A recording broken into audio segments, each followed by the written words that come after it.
Hey guys, welcome to my channel. Today I have a book review for you guys. I'm going to be trying to do these more often. I really do enjoy reading, but it's a pain in the butt. Simple as that. It's not really a pain per se, but I just don't have the time to read, and hopefully since summer's coming up I will indeed have a lot more time, and it took me a really long time to read this book. It's not that it's a super long book, and it's not that I'm a slow reader. It's just I take forever to read a book. Like, I will read like 3 pages a week or something stupid like that because I just forget about it on the occasion. I'm like, oh, I'm reading this really good book. Let me get back to it. And then I'll read some pages and then I'll be like, oh, okay, I'm done. So today I have a book for you guys, and it is by my favorite author, Richelle Mead, and it is Succubus Blues. I have like the Nook app on my phone. And by the way, I will be going back and forth between real books, like actually published books, and books from Wattpad. So I think Wattpad is a really great thing for people who enjoy writing and telling stories. But yeah, so Wattpad is a really great thing for people who like writing, and it lets them express themselves and write, and it gets them out there. I have a Wattpad, and I am currently writing a book, but like my reading, it takes me forever to do it. Like, I lay in bed at night and I think about my book, and I think about my book everywhere I go, and like thinking what I want to put in my story, and I create the story in my head. Like, the whole story is in my head already. Like, because I really think about it and I like play it out in my head, and then I never write it. So for people who are writing on Wattpad, thumbs up to you. Kudos, because I do not have the patience for that. So today I just have Succubus Blues by Richelle Mead, my absolute favorite author. She wrote the Vampire Academy series. That was a movie, and if you saw the movie and you were like, this is the stupidest crap ever, I just want to say that the movie did it no justice. It did a horrible job explaining things, and it made it look more like a Mean Girls with paranormal people than it actually is. It looked like like vampire Mean Girls. She's like an amazing author. She's absolutely my favorite author. I've been reading her since I was in the 7th grade, when I first discovered the Vampire Academy books, and I've read all of those. And she has another series called Bloodlines, which is a spin-off of Vampire Academy, and I have the first book of that on my Nook, but I have not read it yet. So let's get started. Succubus Blues. Okay, so I just want to start off by saying that this was not a very long book. It was only about 300 pages, which is pretty short for a book. I don't know. Well, it's not like short, but it's like average.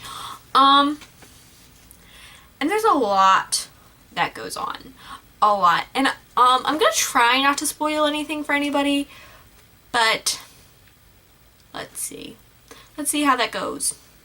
And if I do accidentally spoil something, I'll put it right down here, right now. You'll see it. It'll be there. Right there. Okay, so I don't know if anything was there or not. Let's see what happens. It's a secret to everybody. Thumbs up if you know where that's from. Jesus Christ. I'm like so obsessed with saying that now. So, the book has a lot of characters to it, and everyone has their own personality. I would say everyone is definitely a very dynamic character. Nobody is flat. There's no flat characters, if you guys know what that is. But everyone does have a lot to them. Like, everyone is very complex for the most part. And there's a lot of different characters with a lot of different morals. And it's really crazy to follow. So, the book follows, actually, Georgina Kincaid, who is a succubus. So, yeah, so it's a very complex book, and let me just start off by saying that there's like so many plot twists. Like, you're gonna think it's one thing, and then they twist that around, and then they twist it again and again. I think there's a good like 3 or 4 twists in there.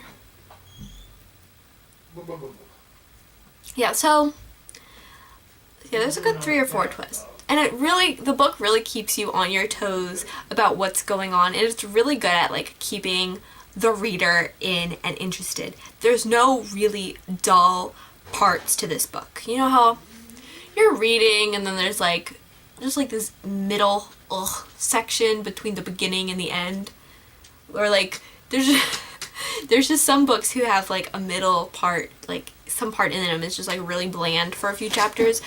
This never happens in this book. There's just so much that goes on, and if you're not paying close attention, you can miss a few things. Like, now looking back, there were a lot of like hints, I would say, towards what actually happened in the end. And yeah, the book is also very, very suspenseful, and I wouldn't say that it's like a scary suspenseful, but just the fact that you're like so curious on what the hell is going on. But there's just like so much that goes on in this book at once, and it's all overwhelming. I felt like when I was reading this book, I could only read a short amount at a time because it was so overwhelming. There was just so much going on, and I'm just like, what just happened? I would have to digest it for a few days before I could pick up the book again. And I don't know, I kind of like that, but then again I kind of don't. I like that there is a lot of going on, and I like that it is so in-depth and so twisted, and that she really did take a lot of time into this book to make it so complex. But then again, I do not like feeling so overwhelmed that within 3 pages I have to put a book down because I just can't digest. Like, I just can't take what I just read. And another thing about this book is there's some very explicit parts. Very explicit, very in detail. Well, I mean, she is a succubus and all, so I should have expected it, but yeah, very explicit. Overall, I really did enjoy the book. I've enjoyed all of her books that I've read. It's really great, and you know, everyone should read it. Everyone should read it. So, like, if you're into the sort of magical world, I guess, that there are more than just humans on this planet, everyone should read it. And it's not... What I also really like about this book is, if you think about it, it could happen. It's not like so out of this world, like so crazy that it was like impossible. There actually is some sort of biblical standing. Not that I'm saying that, you know, everyone has to believe the Bible or anything, but there's some sort of reasoning to it, and that if you really think about it, it could possibly happen. And I think that if people, like, they're honestly going to sit there and be like, that's impossible. I mean, this is a pretty big universe. Like, you don't know what's possible and what's not possible. Like, you know, it could be like on a different planet, or it's a pretty big world too. Like, we haven't even explored all of it. Like, there's only like 5% of our oceans that we've explored. So how do we know there's no mermaids? Isn't that right, Joe? You're not gonna be Ariel.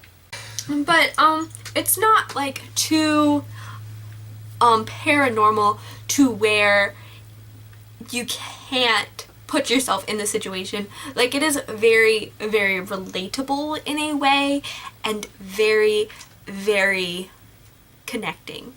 And I feel like, I don't know, this could happen. I don't know if these things exist, but there's not like too much magic going on. Just some people doing some weird things with some other people who are doing some even weirder things. So overall, like, my opinions on this book is amazing. It was a lot to handle at one time, especially towards the end. At the end, everything is revealed all at once, and it's just so much, and you're just like, oh my god, what is going on? But overall, this was amazing, and I would recommend it to everybody. Everybody. So, comment below what I should read next. I have a few books in mind. I do have Divergent, and I've had this way before I even knew there was a movie for it, but I never read it. And I'm one of those people that are like, ew, a movie came out, I'm not just gonna read a book because a movie came out. But, like, I've never read The Hunger Games, just because, like, the movie. But I don't know, I already bought the book, so I mean, I might read it. And I also have Bloodlines, and, this book called Cinder. Oh, they changed the Divergent cover. What is this? They changed the Divergent cover on my Nook. What has happened? They changed it, Joe. Okay. Okay, now it's like back to, like here, it looks like the normal cover. And then you go and like, that's not the same, probably, from the movie. I did see the movie, by the way, it was pretty good. But, yeah, so comment down below what you guys think I should read next. I'm kind of leaning towards reading either this Divergent or another book called Unenchanted, which I got from the Nook store for free, because they do have the occasional free book. So I'm either going to read Divergent, Unenchanted, or Cinder next, which I think is like Cinderella but with like robots. Excuse me? Yeah, Cinderella with robots. I don't know.